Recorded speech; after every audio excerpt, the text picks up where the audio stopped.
And welcome to Joy News at 6.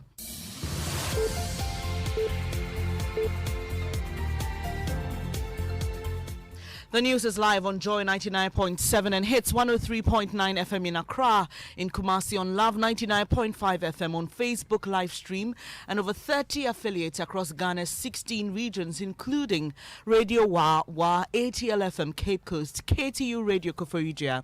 Go digital on Spotify, Facebook, and the myjoyonline.com app. Coming up, no business activity in the Central Business District for Guta members as they close down shops in protest against harsh economic conditions. There is nothing that solves our members if they want to show their rights as citizens to demonstrate. Let the people vent their frustration. But government says it's rolling out measures to improve the business climate. We also decided that government was going to knock down a particular rate. We were going to use the Bank of Ghana interbank rate. It will take off from tomorrow, latest by close of day tomorrow.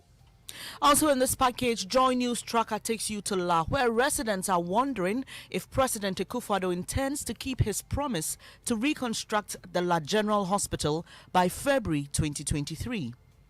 And in business, government to finalize second round of program negotiations with the International Monetary Fund in Washington, D.C. tomorrow, as it remains optimistic of closing a deal by end of year. Details on the Joy Business Report.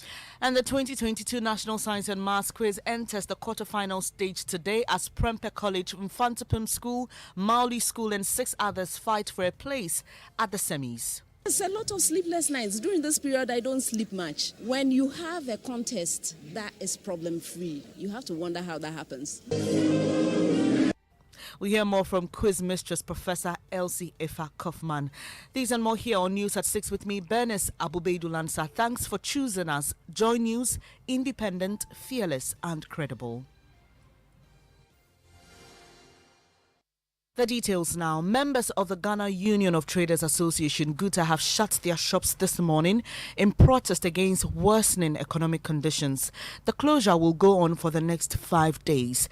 The traders say they can no longer bear the brunt of the harsh economic conditions which are crippling their businesses. At a news conference, President of GUTA, Dr. Joseph Obing, said the action is also to send signals to their creditors and customers. This action will also make our external creditors to know, understand, and appreciate the challenges we are going through, which is making it difficult for us to service our indebtedness to them in time as we normally do.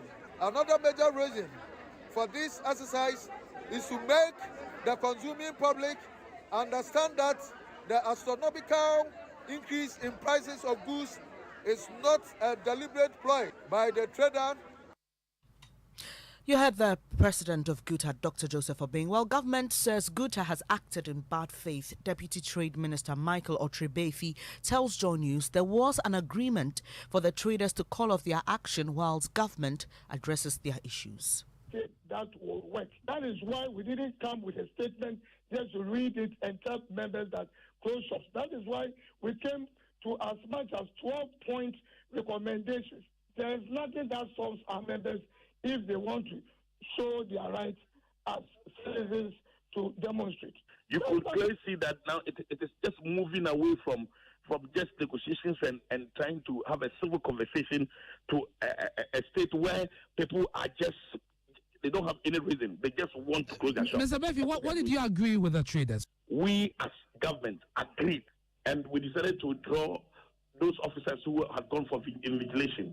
Well, Michael Otrebefi is Deputy Trade Minister. Earlier there you heard Dr. Joseph Obing again. Well, GUTA has rejected the claims by government.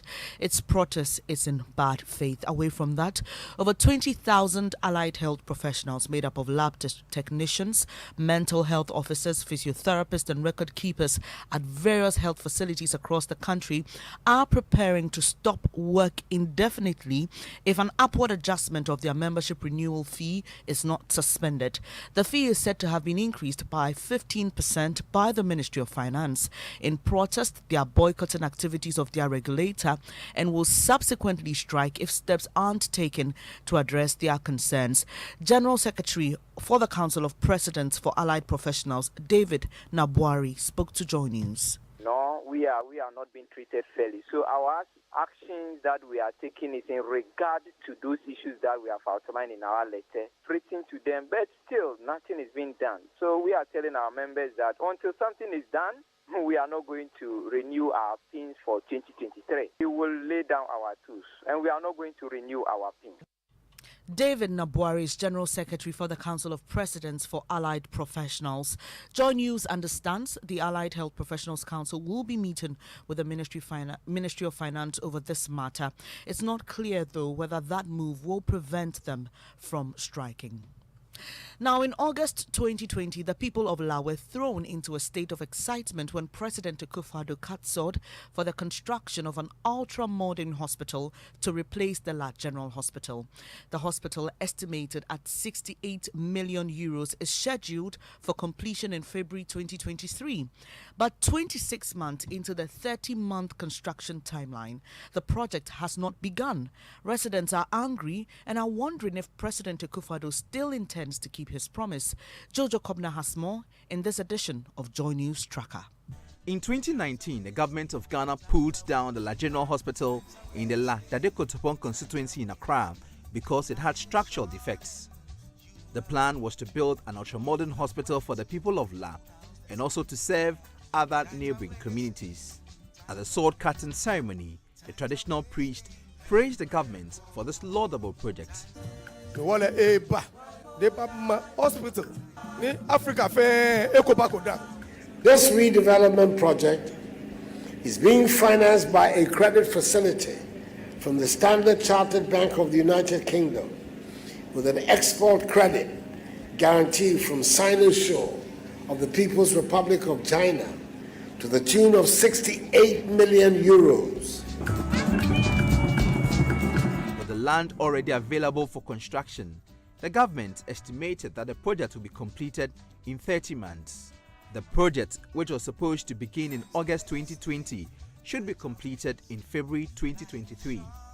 In the 26th month of the supposed construction timeline, which is October 2022, we flew a drone over the facility and it showed that the construction had not yet begun. Even the foundation has not been completed. On one side of the construction site, soil has been heaped and some workers had planted vegetables. In February of this year, the health minister again explained that the project had been delayed due to COVID-19 and other factors. We face challenges with COVID and some insurance challenges in China that stopped us from working. What kind of country are we running in? Cat sword, so if that is a thing, cat sword. Jojo Kobna with our latest edition of Joy News Tracker.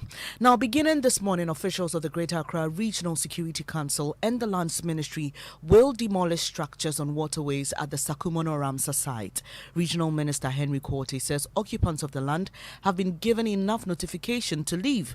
According to him, the move has been endorsed by traditional authorities there.